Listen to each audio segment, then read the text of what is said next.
When I was 17 years old, my parents abandoned me at a gas station, 58 miles from home, because I refused to apologize for something I never did.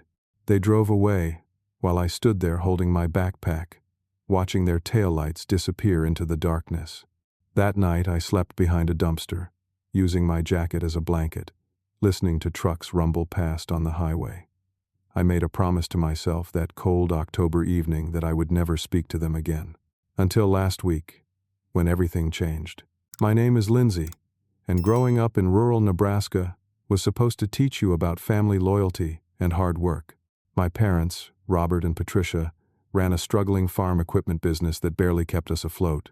They believed in what they called tough love parenting, which mostly meant finding fault with everything I did while my younger brother Marcus got away with murder. I was always the responsible one. While other kids my age were out partying or getting into trouble, I worked 20 hours a week at Morrison Hardware, saved every penny for college, and maintained a 3.8 grade point average.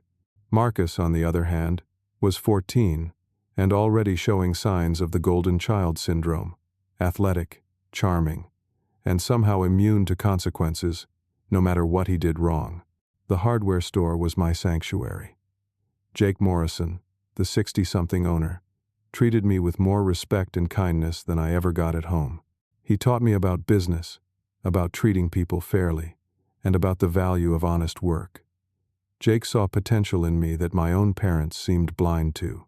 The trouble started on a Tuesday evening in October. I came home from work to find my mother Patricia counting money from her purse with a confused expression. She had been saving cash for groceries and household expenses, keeping it in a small envelope inside her purse.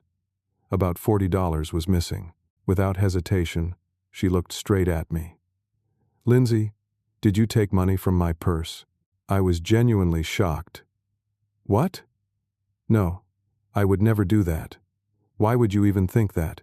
My father Robert walked into the kitchen, still wearing his work clothes covered in grease from the equipment yard. "What's going on?" "Somebody took $40 from my grocery money," Patricia said, her voice getting sharper. "Lindsay's the only one who's been in and out of the house today." "I worked until 6 and came straight home," I protested. "I haven't touched your purse. Maybe you miscounted or spent it and forgot." Robert's face darkened. He had always been quick to anger, but this was different. There was a coldness in his eyes that I had never seen before. "Are you calling your mother a liar?" "I'm just saying maybe there's another explanation."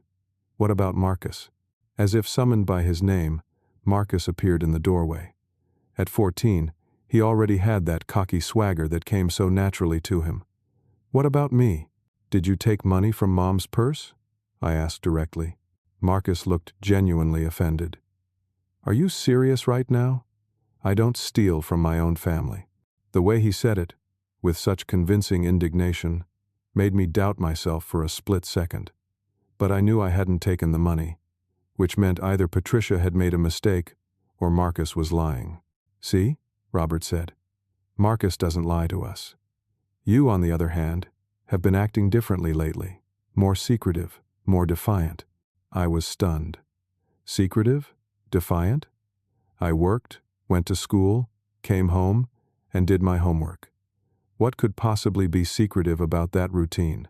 "I think we should search Marcus's room," I suggested, just to rule out all possibilities. The temperature in the kitchen seemed to drop 10 degrees. Robert stepped closer to me, his voice low and threatening. "You want us to violate your brother's privacy because you can't own up to your mistakes?" "It's not about violating privacy. It's about finding the truth." Patricia shook her head sadly. "Lindsay, I'm disappointed in you. Taking the money was bad enough, but lying about it and trying to blame your brother is worse." "I didn't take anything." My voice cracked with frustration and hurt, but they had already made up their minds. In their eyes, I was guilty, and Marcus was the innocent victim of my accusations. No amount of protesting would change their predetermined conclusion. The punishment came the next morning. As I was getting ready for school, Robert cornered me in the hallway. "Since you want to act like a man and make your own choices, you can start taking care of yourself like a man. You'll walk to work every day for the next month." no rides from us. The hardware store was 12 miles from our house. In October in Nebraska, that meant walking in increasingly cold weather as autumn turned toward winter. But I accepted it without complaint, hoping that my compliance might eventually lead to some understanding. For 3 days, I walked to work after school. Jake noticed my exhaustion and offered to drive me home, but I politely declined. I didn't want to burden him with my family problems, and part of me still hoped my parents would realize they had made a mistake. On Friday evening, Marcus mentioned he had a football game on Saturday in the next town over. It was an away game about 58 miles from home. My parents planned to drive him there and watch the game. "If you want to come home with us," Patricia told me Saturday morning, "you can find your own way to the game after you finish work. We'll give you a ride back." I had an 8-hour shift at the hardware store that Saturday. It would be exhausting, but the thought of not having to walk 12 miles home was appealing. I agreed to their terms. After work, I was dead tired, but I managed to hitch a ride with a farmer heading in the right direction. He dropped me off at the gas station near the high school where the game was being played. I could hear the crowd cheering from the football field as I walked toward the parking lot, looking for my parents' car. I found them standing outside the stadium, but they weren't celebrating. They were arguing with Marcus in heated whispers. As I got closer, I could hear fragments of their conversation. "How could you be so stupid?" Robert was saying. "It's not that big a deal," Marcus replied defensively. "Not a big deal?" Patricia's voice was shrill. "You were selling drugs to other students. At school." My blood went cold. Marcus had been caught dealing drugs at school.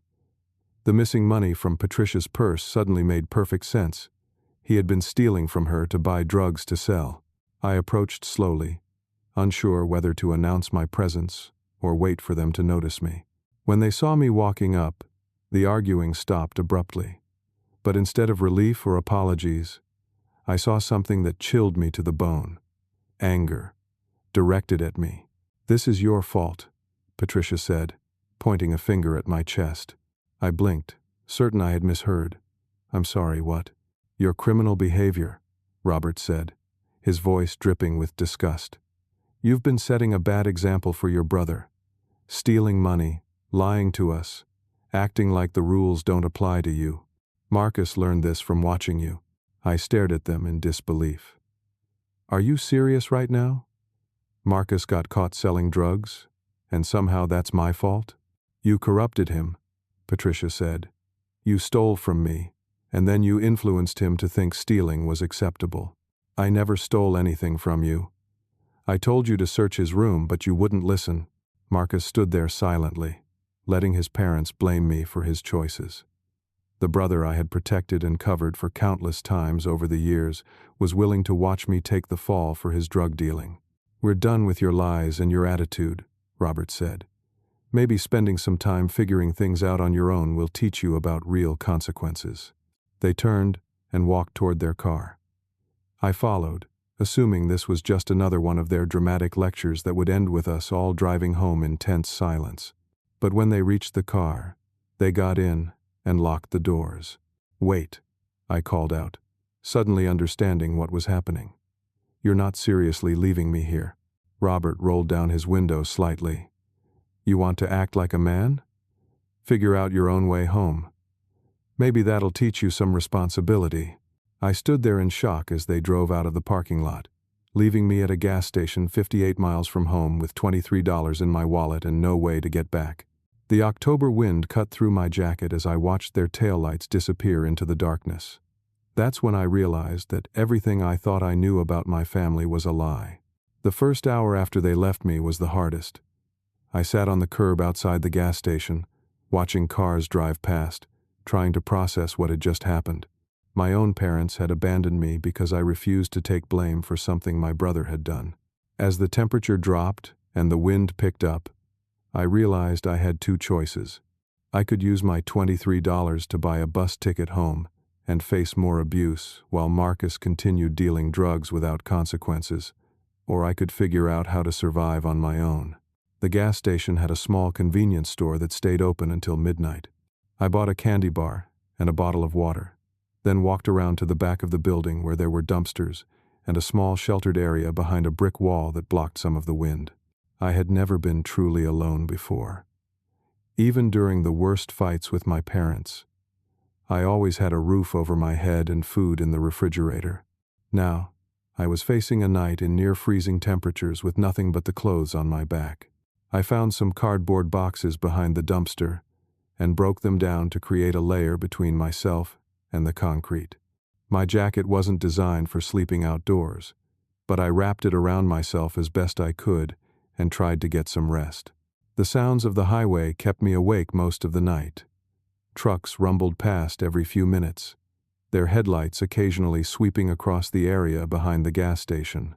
I dozed fitfully, waking up every time a particularly loud vehicle went by, or when the wind picked up. By dawn, I was stiff, cold, and exhausted, but I had made a decision. I wasn't going home. Going back would mean accepting that I was somehow responsible for Marcus's drug dealing, and that my parents' treatment of me was justified. I knew in my heart that path would lead to more years of being their scapegoat, while Marcus continued down a destructive road with their protection. When the gas station opened at 6 in the morning, I used their bathroom to clean up as best I could, then called the hardware store. Jake wouldn't be in until 8, but I left a message on his answering machine, explaining that I had family problems and needed to talk to him urgently. At 8:15, Jake called me back at the gas station payphone. I gave him a modified version of the truth, explaining that my parents had left me stranded and that I didn't feel safe going home. I asked if there was any way I could work extra hours to earn enough money for a place to stay. Jake's voice was gentle but firm. "Lindsay, son, you get yourself back here right now. I've got an apartment above the store that's been empty for months. You can stay there in exchange for helping me with inventory and maintenance work." The relief I felt was overwhelming. For the first time in my life, an adult was offering to help me without conditions or judgment. I used most of my remaining money to buy a bus ticket back to town. During the 3-hour ride, I thought about everything that had led to this moment. My parents' favoritism toward Marcus wasn't new, but their willingness to abandon me and blame me for his crimes revealed something I had been too naive to see before. They didn't just prefer Marcus.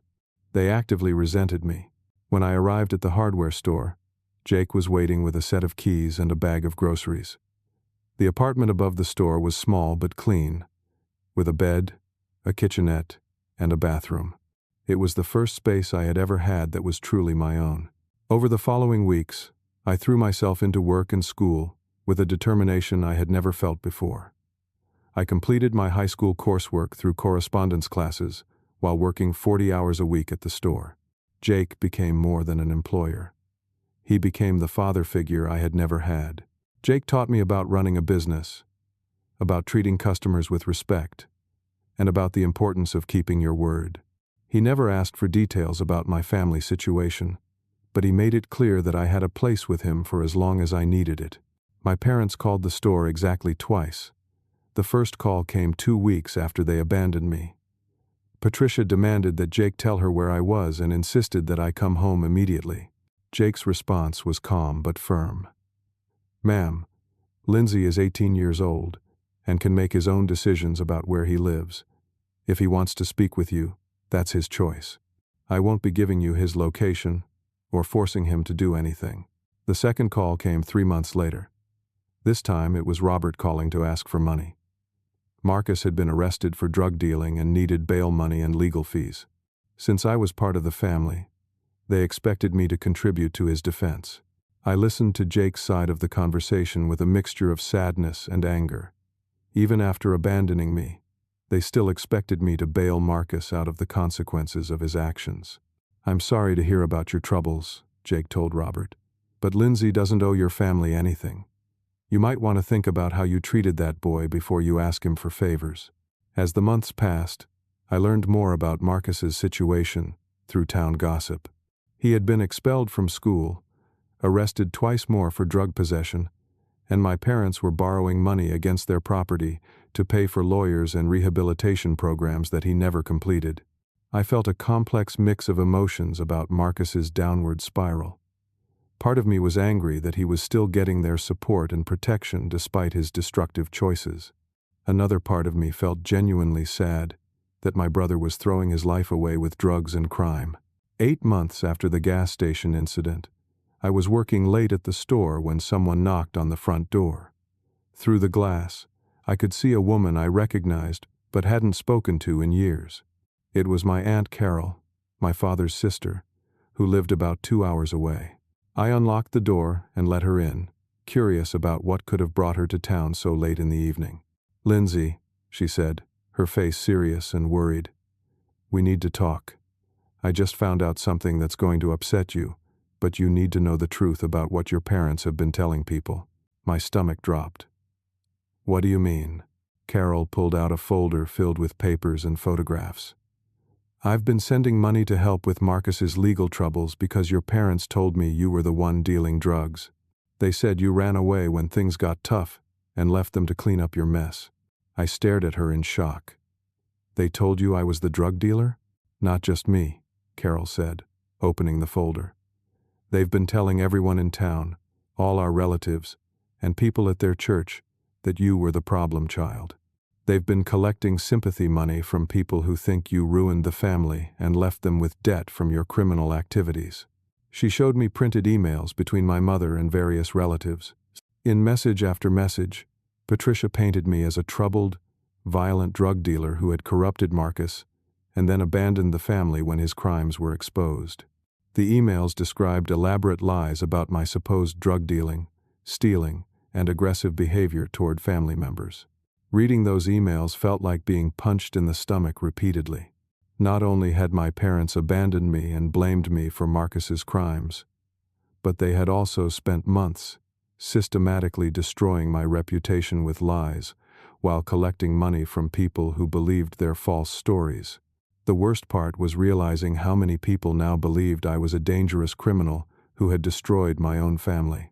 Carol sat across from me at the small table in my apartment, watching me read through email after email filled with lies about my character and actions.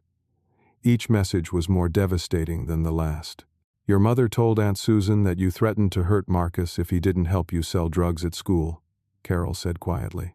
"She told the pastor at their church that you stole money from elderly customers at whatever job you had. She even claimed you were violent toward her when she tried to intervene." I set down the papers, my hands shaking with a combination of rage and heartbreak. "None of that is true. Not a single word." "I know that now," Carol said. "I came to town for a church function this weekend, and I heard people talking about your family. The way they described you didn't match the boy I remembered, so I started asking questions." She pulled out more documents from her folder. "This is where it gets worse, Lindsay. Much worse." The next set of papers showed bank records. My parents had accessed my savings account, the one they had co-signed when I turned 16 so I could save money from my job. Over the course of 6 months, they had made multiple withdrawals, totaling $2,000, my entire life savings that I had planned to use for college. "They told the bank it was for rehabilitation costs for their troubled son," Carol explained. "The bank assumed they meant you were in some kind of treatment program." The betrayal cut deeper than anything they had done before. Abandoning me was cruel. Lying about me was devastating. But stealing my college fund while claiming it was to fix problems I had caused felt like the ultimate violation. "There's more," Carol said gently. "I got in touch with some other relatives after I started questioning their stories. Cousin Beth in Colorado, Uncle Mark in Iowa, even your grandmother's church in Kansas. They've been collecting sympathy money from all of them." She showed me copies of letters my parents had sent to various family members, each one describing my supposed crimes in vivid detail. They had created an entire fictional narrative about my life, painting themselves as heartbroken parents dealing with a son who had chosen crime over family. "The total amount they've collected is at least $5,000, Carol said. "Probably more from people I haven't contacted yet."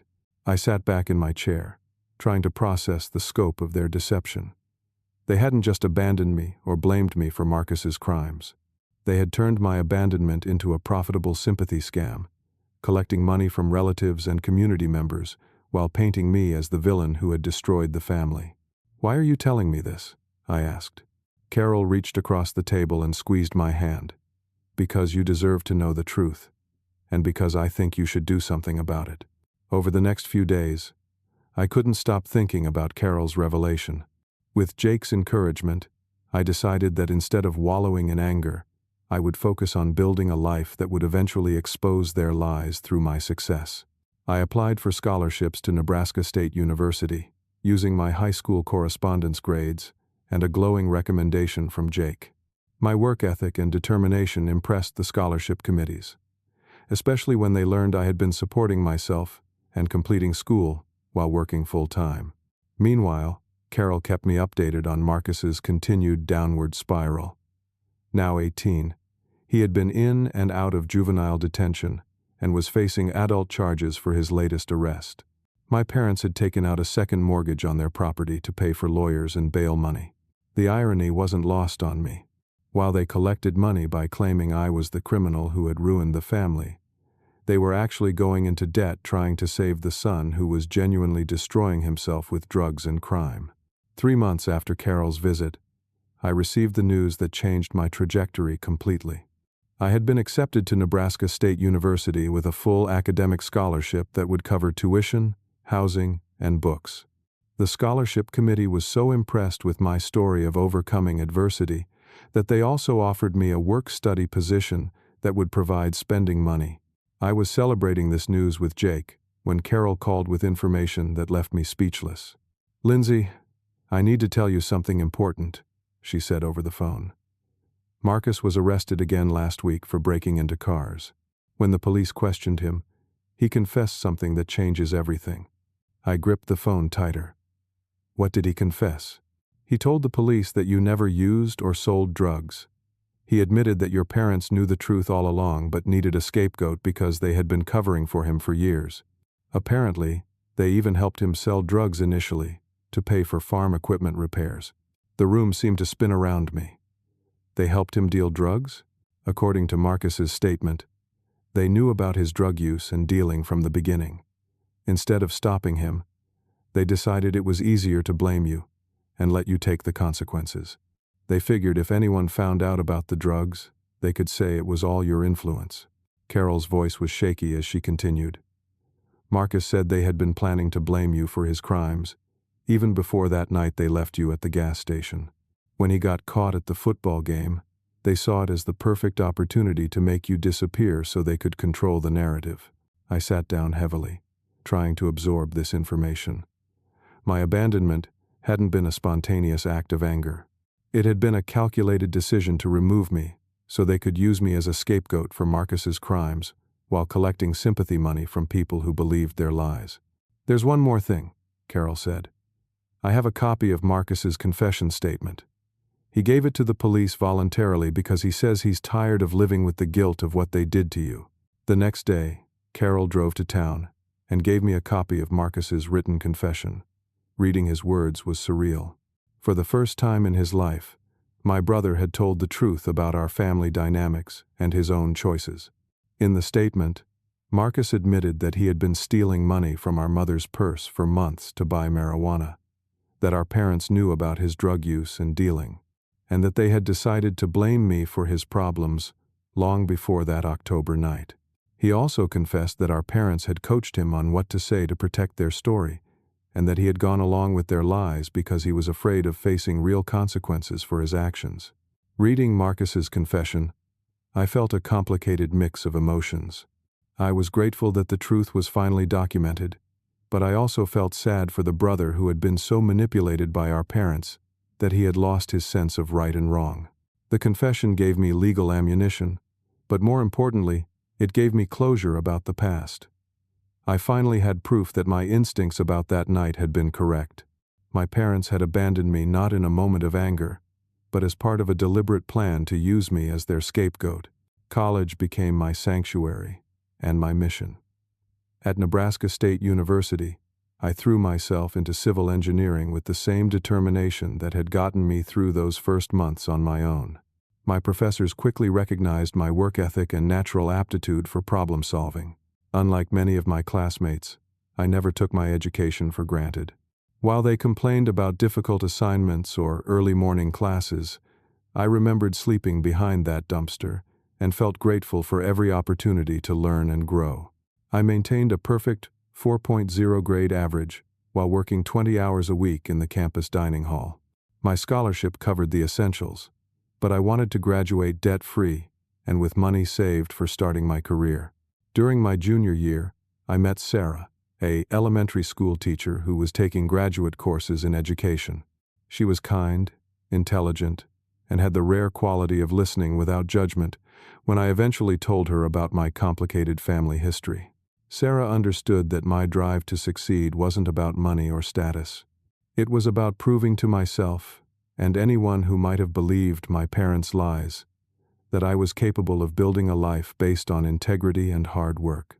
We started dating seriously during my senior year.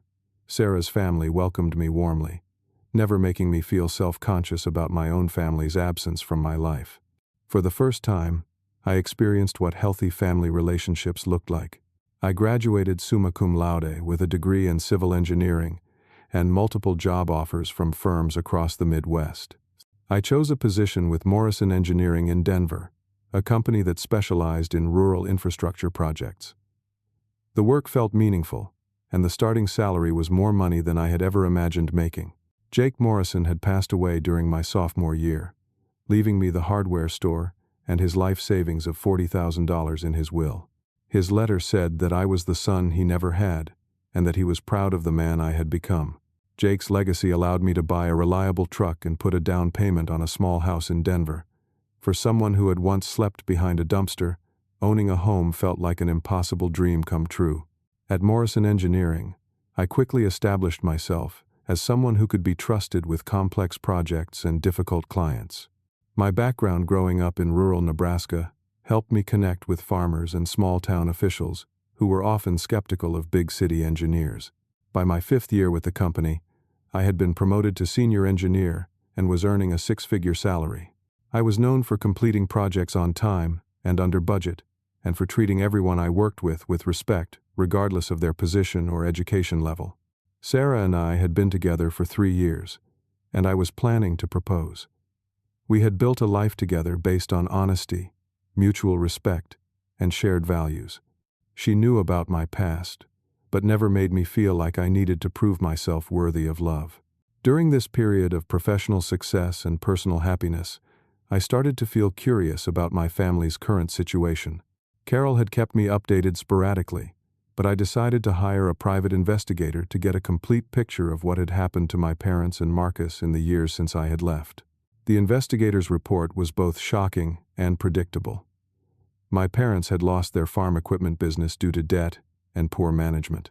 They were facing foreclosure on their property and were surviving on welfare and disability payments that appeared to be fraudulent. Marcus had been in and out of prison multiple times. His most recent conviction was for armed robbery, committed to get money for drugs. He was currently serving a 3-year sentence and had developed a serious addiction to methamphetamine. The most disturbing discovery was that my parents had been telling people in their community that I had died in a car accident. They were using my supposed death to generate sympathy donations from their church and social services. According to the investigator, they had created an entire mythology around my death, claiming that I had been killed in a construction accident while working for an engineering firm. They said they were too grief-stricken to hold a funeral and asked for privacy during their mourning period. The investigator found evidence that they had collected several $1,000s in sympathy donations over the past 2 years by claiming to be grieving parents who needed help paying for counseling and memorial services. Learning that they had declared me dead for profit was somehow worse than everything else they had done. It felt like the final violation, using my existence as a source of income even after they had erased me from their lives. But the investigator's most shocking discovery was yet to come. During his surveillance, he had uncovered evidence that my parents were planning to file a wrongful death lawsuit against a construction company, claiming that I had died in an accident at one of their job sites. They had forged documents showing that I had worked for this company and had been killed due to safety violations. They were working with a corrupt lawyer to fraudulently collect a settlement that could be worth hundreds of thousands of dollars. The investigator had recordings of my parents discussing their plan, including conversations where they laughed about how easy it had been to convince people I was dead and how much money they could make from the lawsuit. Listening to those recordings was devastating. My own parents were not just lying about my death, but they were actively planning to profit from it through insurance fraud on a massive scale. The evidence was clear enough that I could have them arrested immediately. But as I sat in my comfortable home with Sarah, looking at our happy life together, I faced a moral dilemma that kept me awake for nights. I could expose them and send them to prison, but doing so would also expose all the people who had innocently donated money, believing they were helping grieving parents. Some of these people were elderly church members who could barely afford their own expenses but had given money out of compassion. Sarah helped me think through the ethical implications. "You don't owe them anything," she said. "But you also don't want to hurt innocent people who were just trying to be kind." I decided to give my parents one chance to come clean and make amends before I involved law enforcement.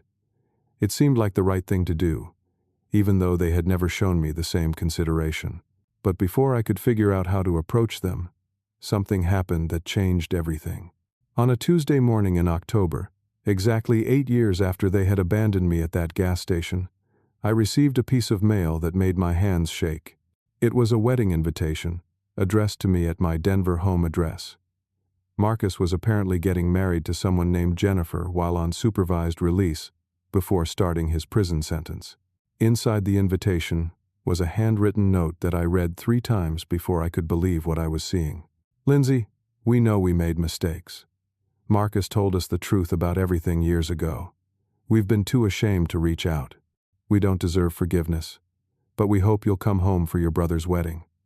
We want to make things right. We love you, and we're sorry. Love, Mom and Dad." The note seemed sincere, but everything I had learned about their recent activities made me suspicious. How could they be planning insurance fraud while simultaneously claiming they wanted to make amends? I called my investigator and asked him to look into the wedding plans. What he discovered was the most elaborate deception yet. There was no real wedding. Jennifer was an actress they had hired to pose as Marcus's fiancée.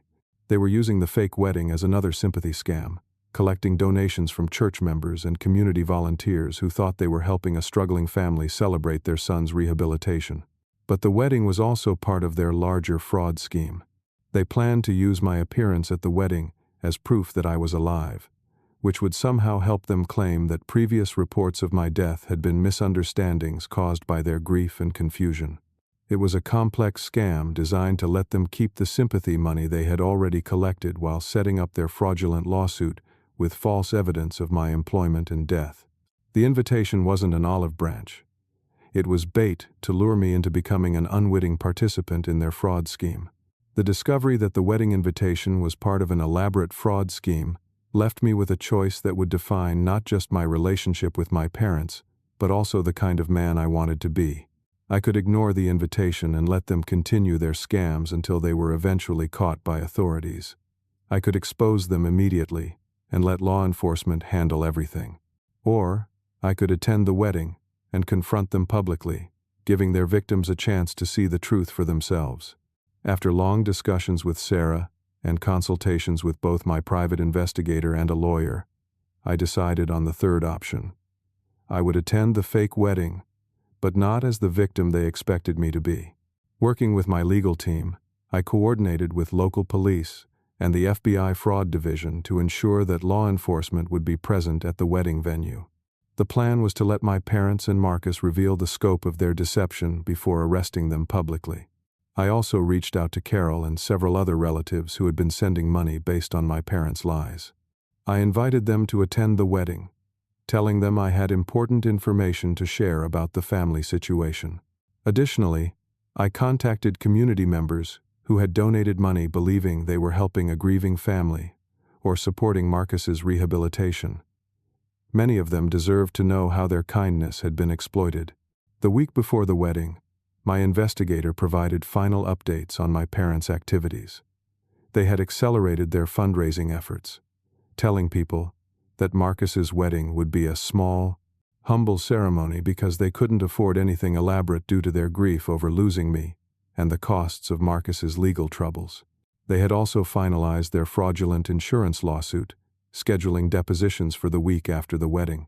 Their plan was apparently to use my appearance at the wedding to create confusion about my death, then claim that reports of my death had been the result of mistaken identity or miscommunication.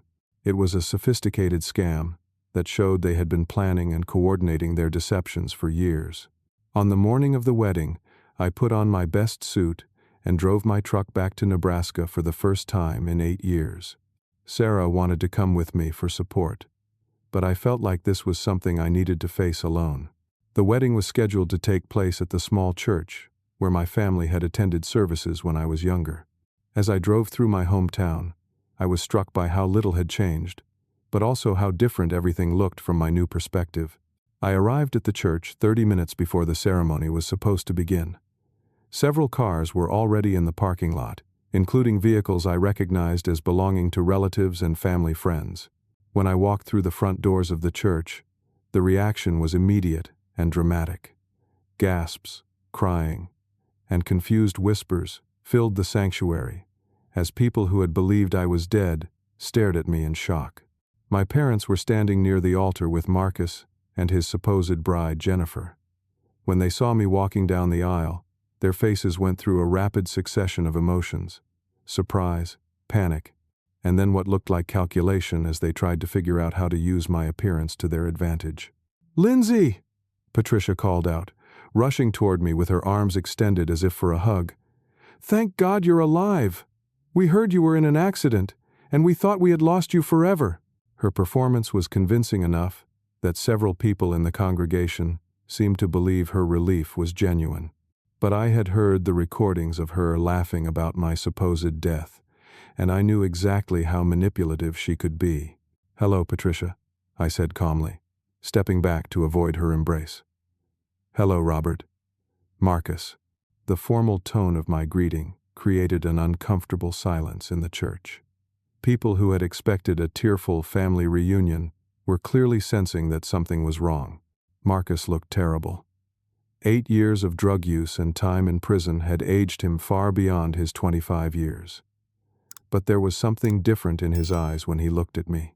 Instead of the cocky arrogance I remembered, I saw what looked like shame and regret. "I need to address everyone here," I said, speaking loudly enough for the entire congregation to hear. "There are some things about my family that you all deserve to know." Robert tried to interrupt. "Lindsay, this isn't the time or place for family discussions. We can talk privately after the ceremony." "Actually, this is exactly the right time and place," I replied, "because most of the people in this room have been lied to about me, and they deserve to hear the truth." I walked to the front of the church and turned to face the congregation. Among the faces looking back at me, I could see confusion, curiosity, and growing awareness that they were witnessing something much more significant than a family reunion. 8 years ago, I began. My parents abandoned me at a gas station 58 miles from home because I refused to apologize for drug dealing that I never did. I was 17 years old, and I spent that night sleeping behind a dumpster because they drove away and left me there. Several people in the congregation gasped. This was clearly not the story they had been told about my disappearance from the family. Since then, I continued, Robert and Patricia have been telling people that I was a drug dealer who corrupted Marcus, and then ran away when things got difficult. They've been collecting sympathy money from relatives and church members by claiming that my supposed criminal behavior destroyed their family. I could see some people in the congregation beginning to look uncomfortable as they realized their donations had been based on lies. "More recently," I said, "they've been telling people that I died in a construction accident. They've collected thousands of dollars in sympathy donations by claiming to be grieving parents who lost their son to workplace negligence." The murmur of shock that went through the church was audible. People were beginning to understand the scope of the deception they had witnessed. Patricia tried to regain control of the situation. "Lindsay, you're obviously confused and angry about family misunderstandings, but this isn't the place to air grievances. Today is about Marcus and Jennifer starting their new life together." "Actually," I said, pulling out a folder of documents, "today is about exposing the truth. Marcus, would you like to tell everyone about your confession to the police, or should I read it for them?" Marcus's face went pale. He looked at his parents, then at the congregation, and then back at me. For a moment, the church was completely silent. Then, to everyone's surprise, Marcus stepped forward. "There is no wedding," he said quietly. "Jennifer isn't my fiancée. She's an actress my parents hired to help them collect more sympathy money." The shock in the church was palpable. People began looking around at each other, trying to understand what they were witnessing. Marcus's voice grew stronger as he continued. "Lindsay never dealt drugs. I did. Lindsay never stole money from our mother. I did. Our parents knew the truth all along, but they decided it was easier to blame Lindsay and let him take the punishment for my crimes." He looked directly at me, and for the first time in years, I saw my brother instead of the addict and criminal he had become. "They abandoned you because they needed you gone so they could control what people believed about our family," Marcus said. "And I let them do it because I was a coward who didn't want to face the consequences of my own choices." The congregation was silent, absorbing the magnitude of the deception that had been revealed. But we weren't finished. As if on cue, FBI agents entered the church through the back doors, followed by local police officers. My private investigator approached the front of the church and addressed the congregation. "Ladies and gentlemen, Robert and Patricia Morrison are under arrest for insurance fraud, mail fraud, and conspiracy to commit fraud. Over the past 5 years, they have collected over $200,000 from various communities using false stories about family tragedies and deaths. The scope of their criminal activity was even larger than I had realized. My case was just one part of a pattern of fraud that had victimized dozens of communities and hundreds of individuals across multiple states. As the FBI agents placed handcuffs on my parents, Patricia made one final attempt to manipulate the situation. "This is all a misunderstanding," she called out to the congregation. "Lindsay is angry about family problems, and he's trying to get revenge by making up stories about us." But the evidence was overwhelming, and the FBI had recordings of their conversations about their various fraud schemes. Their attempt to portray themselves as victims was no longer convincing to anyone present. The arrest of my parents in front of the entire congregation was surreal, but it was also the moment when years of lies and manipulation finally collapsed under the weight of truth.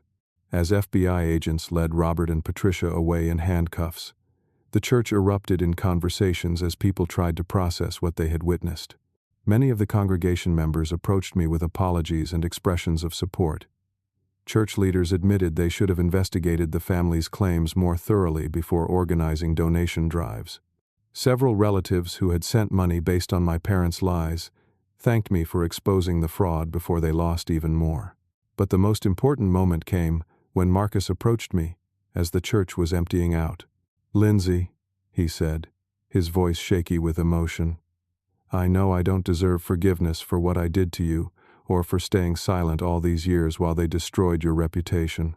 I looked at my brother, seeing both the teenager who had let our parents blame me for his crimes and the broken man who had finally found the courage to tell the truth. "You're right," I said. "You don't deserve forgiveness. But I'm going to give it to you anyway, because carrying anger and resentment would hurt me more than it would hurt you." Marcus broke down crying, and for a few minutes we stood together in that empty church while he apologized for years of cowardice and selfishness. "I want to get clean," he said. "Really clean, not just because I got caught or because it's part of some plea deal.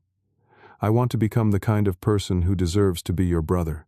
I didn't make any promises about rebuilding our relationship, but I told him that if he was serious about changing his life, I would support his recovery efforts. Over the following months, the legal proceedings against my parents revealed the full scope of their criminal activities. They had been running sympathy scams across 5 different states, using various tragic stories to collect donations from churches, community organizations, and individual donors. The total amount they had stolen was over $200,000, collected through dozens of elaborate lies about deaths, illnesses, accidents, and family tragedies that had never actually occurred. During their sentencing hearing, I chose to address the court not to ask for harsh punishment, but to speak about the impact their actions had on the innocent people who had tried to help them. "Your Honors," I said, "the real victims of this fraud are not my family members, but the generous people who gave money believing they were helping families in crisis. These defendants exploited human compassion and made it harder for legitimate families in need to receive community support. Robert and Patricia were sentenced to federal prison terms of 5 and 7 years, respectively. They were also ordered to pay full restitution to their victims, though it was unlikely they would ever be able to repay the full amount. The legal proceedings also resulted in the recovery of my stolen college savings, plus interest and penalties. More importantly, I received official documentation that completely cleared my name of any association with drug dealing or other criminal activities. But the real resolution came not from the legal system, but from the relationships I had built and maintained throughout the ordeal. Sarah had supported me through every step of the process, never making me feel like my family's problems were a burden on our relationship. 6 months after my parents' sentencing, I proposed to her during a weekend trip to the mountains outside Denver. Our wedding was everything my brother's fake ceremony had pretended to be. A genuine celebration of love surrounded by people who truly cared about us. Carol was there, along with several relatives who had learned the truth about my parents' lies. Jake Morrison's widow attended, representing the hardware store family that had given me a second chance at life. Marcus was not at the wedding. He was in a legitimate rehabilitation program, working to overcome his addiction and build a life based on honesty rather than manipulation. We exchanged letters occasionally, and I could see genuine progress in his recovery, but rebuilding trust would take time. The most meaningful part of the wedding was realizing how many genuine relationships I had built as an adult. College friends, co-workers, neighbors, and Sarah's family had all become part of a chosen family that was based on mutual respect and authentic connection. During my wedding reception, I stood up to thank the guests for celebrating with us. 8 years ago, I said, I thought my life was defined by the family I was born into and the circumstances I couldn't control. Today, I understand that my life is actually defined by the choices I make and the relationships I choose to build and maintain. I looked around the room at faces filled with genuine love and support. Then at Sarah, who had become my partner in creating a life based on integrity and kindness. The most important lesson I've learned is that you can't control how other people treat you, but you can control who you become in response to that treatment. You can choose to let other people's failures make you bitter and angry, or you can choose to let those experiences teach you how to treat people with the respect and honesty you wish you had received. A year after my parents' arrests, I received word that they had been transferred to different federal facilities after being caught running another sympathy scam from prison. They had been convincing other inmates' families to send money by claiming they needed help paying for their sons' legal appeals. Even in prison, they couldn't stop manipulating people and exploiting compassion for profit. It was a final confirmation that their treatment of me had never been about my behavior or Marcus's drug problems. It had always been about their fundamental inability to take responsibility for their own actions. Marcus, meanwhile, had successfully completed his rehabilitation program and was working at a facility that helped other recovering addicts find jobs and housing. He had been clean for 18 months and was attending regular therapy sessions to address the psychological damage from our dysfunctional family dynamics. We met for coffee once every few months. These conversations were awkward, but gradually became more honest as Marcus continued his recovery work. He was learning to accept responsibility for his choices without making excuses, and he was beginning to understand how his cooperation with our parents' lies had affected not just me, but also the community members who had been deceived. The legal restitution process had been completed, returning money to most of the people who had been defrauded by my parents' various scams. Several community organizations had implemented new verification procedures for donation requests to prevent similar fraud in the future. My career continued to flourish. Morrison Engineering promoted me to project manager, and I was leading infrastructure development projects across the rural Midwest. The work felt meaningful because it involved helping communities build better futures, which seemed like a positive way to use my experiences with hardship and recovery. Sarah and I bought a larger house with enough space to start a family. We had been trying to get pregnant for several months, and we were excited about the possibility of raising children who would grow up in a home based on honesty, stability, and unconditional love. During this period of professional success and personal happiness, I made a decision that surprised many people who knew my story.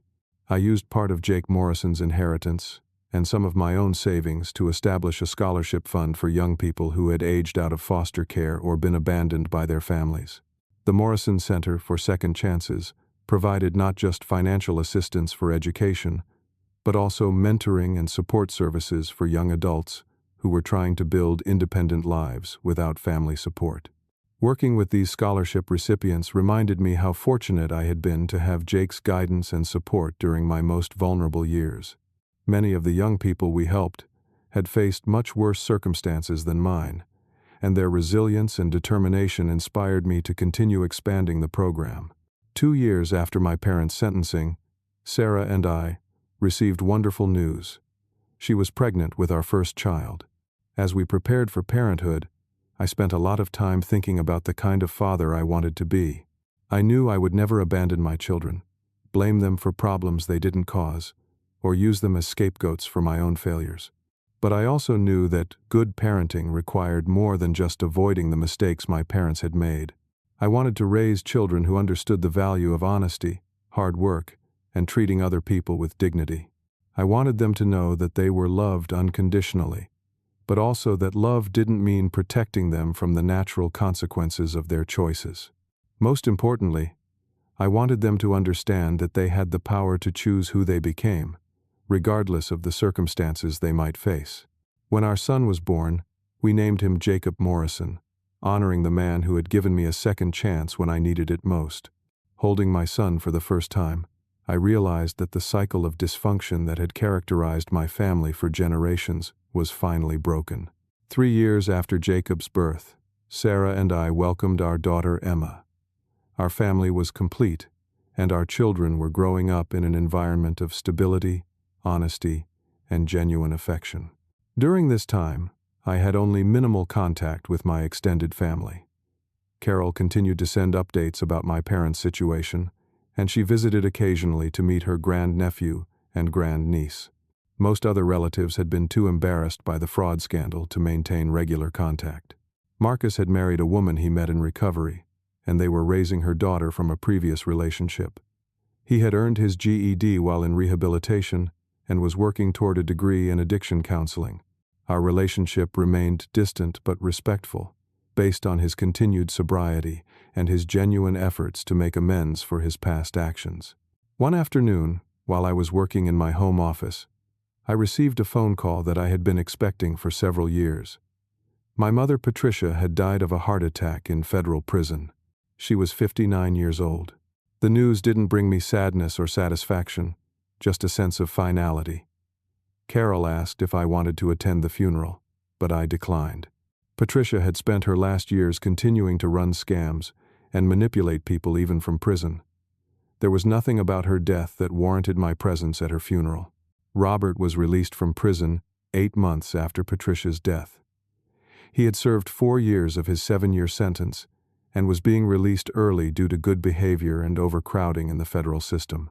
Marcus called to ask if I wanted to see Robert before he moved to a halfway house in another state. I considered the request carefully before deciding that I had no interest in a reunion. "I don't need closure from him," I told Marcus. "I found closure by building a life that proves his treatment of me didn't define who I became." 6 months later, I learned that Robert had died in a car accident while driving under the influence. He had apparently started drinking heavily after his release from prison and had never made any effort to contact me or make amends for his actions. His death, like Patricia's, didn't bring me emotional relief or satisfaction. By the time they died, my parents had become irrelevant to my daily life and happiness. The real resolution had come years earlier, when I realized that their opinion of me no longer mattered because I had built relationships with people whose respect was based on my actual character and actions. On the 10th anniversary of the night I slept behind that gas station dumpster, Sarah and I took our children camping in the mountains. As I sat by the campfire watching Jacob and Emma roast marshmallows and laugh together, I thought about how different my life had become. That terrible night in October had felt like the end of my world, but it had actually been the beginning of me becoming the man I was meant to be. Sometimes the worst thing that happens to you is also the best thing, because it forces you to discover strengths you never knew you had. My children will grow up knowing they are loved unconditionally, but they will also learn that love requires honesty, responsibility, and treating other people with dignity. They will understand that they have the power to choose their response to whatever challenges life brings them. Most importantly, they will know that family isn't just about who you're related to by blood. Real family is made up of people who support your growth, celebrate your successes, and stand by you during difficult times. As I watched my children laughing around the campfire, I realized that the promise I made to myself behind that dumpster had been fulfilled. I had built a life based on integrity, surrounded by people who genuinely loved and respected me. The boy who was abandoned at 17 had grown into a man who would never abandon anyone who needed his help. Have you ever had to cut ties with toxic family members to protect your own well-being and build a healthier life? How did you find the strength to choose your own path when family pressures tried to pull you back into dysfunction? I'd love to hear your thoughts in the comments below. If this story inspired you or reminded you that it's possible to overcome even the worst family situations, please give it a like and share it with someone who might need to hear this message of hope and resilience. Don't forget to subscribe for more stories about overcoming adversity and building authentic relationships based on respect and honesty, rather than manipulation and control. Thank you for taking this journey with me. And remember that no matter what family you were born into, you have the power to create the family and life you deserve.